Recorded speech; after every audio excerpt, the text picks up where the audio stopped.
కొంతమంది మన మన తెలుగుదేశం పార్టీ నుంచి, మన బీజేపీ నుంచి, మన జనసేన నుంచి కూడా వచ్చారు.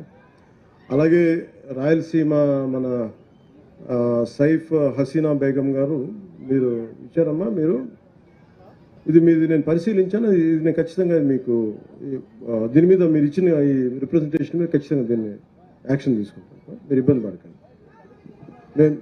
మీ కష్టాన్ని, మీ ఇబ్బందిని అర్థం చేసుకున్నాను.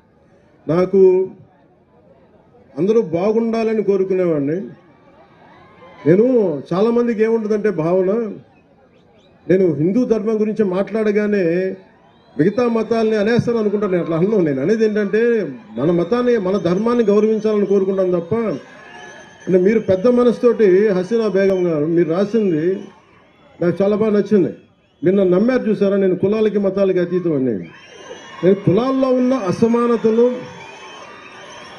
మతంలో సమానతలు కోరుకునేవాడిని తప్ప అసమానతలు ఉండకూడదు, కులాల్లో మా మత ధర్మాల్లో సమానత ఉండాలని కోరుకునేవాడిని తప్ప ఏ ఒక్కరు కూడా ఇబ్బంది పడకూడదని మనస్ఫూర్తిగా ఆకాంక్షించేవాడిని.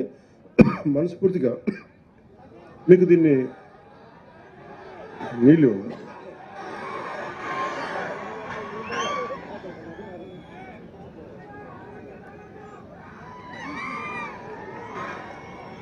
నా ఆరోగ్యం జాగ్రత్తని మీరు అంటే మీరుండగా నాకు భయం ఏంటి చెప్పు. అంటే నా లోపల ఏదన్నా బాగలేదంటే ఒక అరుపు అరిస్తే మీరు ఆ జబ్బు కూడా పోదు.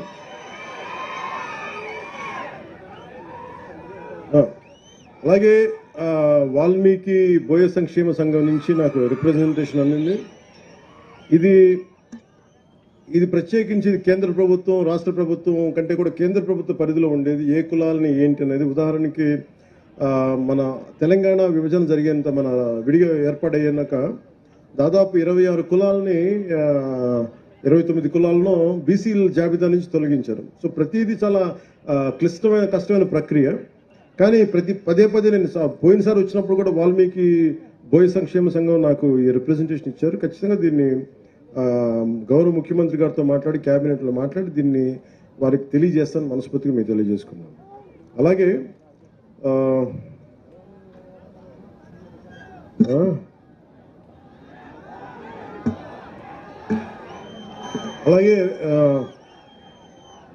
రెడ్డి సంఘం నాయకులు ఒక ప్రతిపాదన అడిగారు. అది ఆల్రెడీ ఉన్నదే. మన కర్నూలు ఎయిర్పోర్ట్కి స్వాతంత్ర సమరయోధులు ఉయ్యాలవాడ నరసింహారెడ్డి గారి పేరు పెట్టాలని. ఆయన పేరు కాకపోతే ఎవరి పేరు పెడతాం?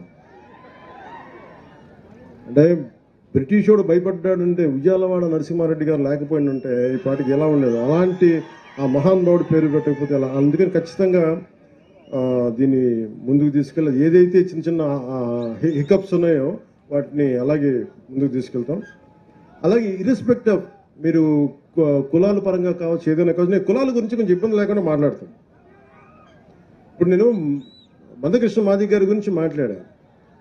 అంటే నేను మాదిగ సర్నేమ్ పెట్టుకోవాలంటే ఎంత గుండె ధైర్యం ఉండాలి, ఎంత సెల్ఫ్ రెస్పెక్ట్ ఉండాలి, ఎంత ఆత్మగౌరవం ఉండాలి. అలాంటి ఆత్మగౌరవ పోరాటాన్ని చేసి నేను ఇబ్బంది లేకుండా మాట్లాడతాను.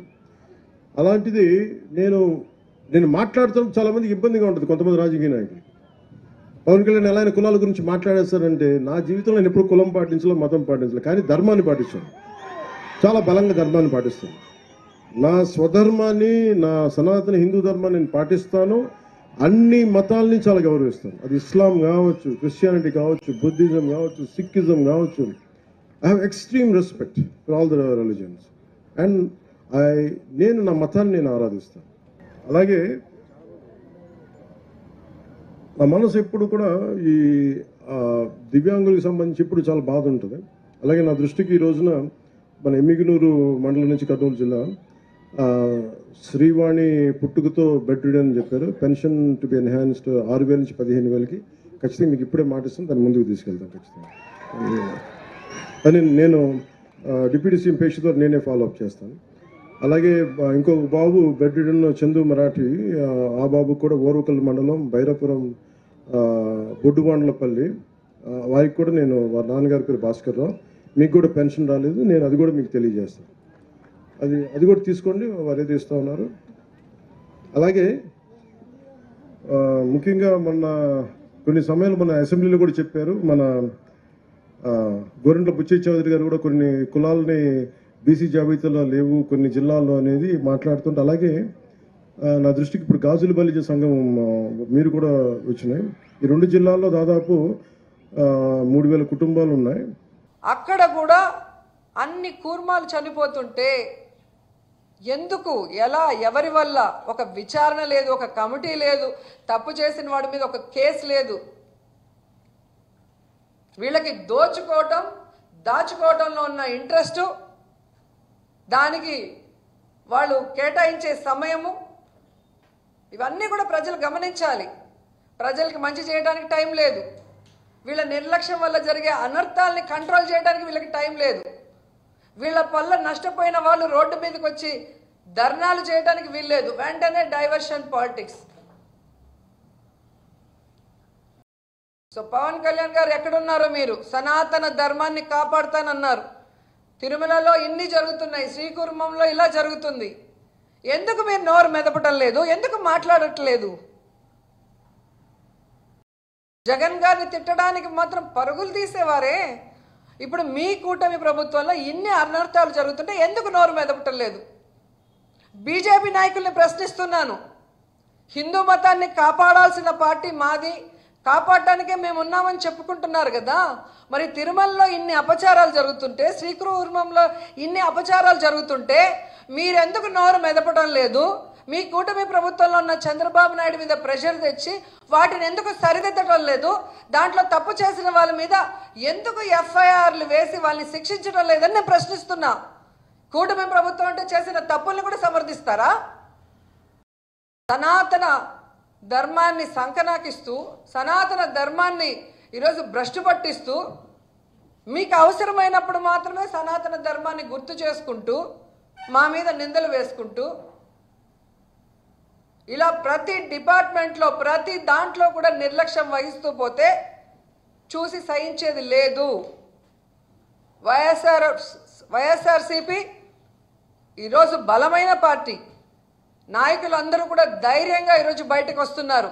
ఇక 1 month 2 monthsలో ప్రతి ఇష్యూ మీద ప్రజలకి అండగా నిలుస్తాం, ప్రభుత్వం మెడలు వంచుతాం, ప్రజలకి న్యాయం చేసేంత వరకు వదిలిపెట్టమని కూడా తెలియజేసుకుంటున్నాం. అన్న, నేను ఒకటే చెప్పగలన్నా, మద్యం ప్రభుత్వం అమ్మితే స్కామా, ప్రైవేట్ వాళ్ళు అమ్మితే స్కామా చెప్పండి. జగన్మోహన్ రెడ్డి గారు అధికారంలోకి వచ్చిన తర్వాత 43,000 బెల్ట్ షాపుల్ని తీసేయడం జరిగింది. దాదాపుగా 4,500 మద్యం పర్మిట్ రూములని రద్దు చేయడం జరిగింది. అలాగే మీరు చూస్తే దాదాపు 33% మద్యం షాపుల్ని కూడా తగ్గించడం జరిగింది. ఒక్క డిస్టిలరీకి కూడా పర్మిషన్ మనం ఇచ్చింది లేదు. ఇది కాకుండా మద్యం ప్రభుత్వమే అమ్ముతూ టైంని కూడా కుదించి ఏ విధంగా ప్రజలు మద్యానికి బానిస కాకుండా చూసుకున్నామో మీ అందరికీ తెలుసు. అలాంటిది మద్యం ప్రభుత్వం అమ్మితే లంచాలు వస్తాయా, ప్రైవేట్ వాళ్ళు అమ్మితే లంచాలు వస్తాయా? అంటే ఏ విధంగా మిథున్ రెడ్డి అనే వ్యక్తి ఈరోజు లోక్సభలో ఫ్లోర్ లీడర్గా ఉండి తెలుగుదేశం కూటమి ప్రభుత్వం చేస్తున్న తప్పుల్ని, దోపిడిని ఎత్తి చూపిస్తున్నారు కాబట్టి అతన్ని రౌండప్ చేసి ఇతన్ని అరెస్ట్ చేసి భయపెట్టాలి అని ఒక కుట్ర పన్ని, ఏ విధంగా దొంగ సాక్ష్యాల్ని వాటి అనుగుణంగా తీసుకొచ్చి ఈరోజు విచారణ పేరుతో మీరు హ్యూమిలేట్ చేయడం నిజం కాదా అని అడుగుతున్నాను. అసలు మిథున్ రెడ్డికి లిక్కర్కి ఏం సంబంధం? ఏ బేస్లో, ఏ సాక్ష్యంతో మీరు ఆయన పిలిచి విచారిస్తున్నారు నేను అడుగుతున్నా.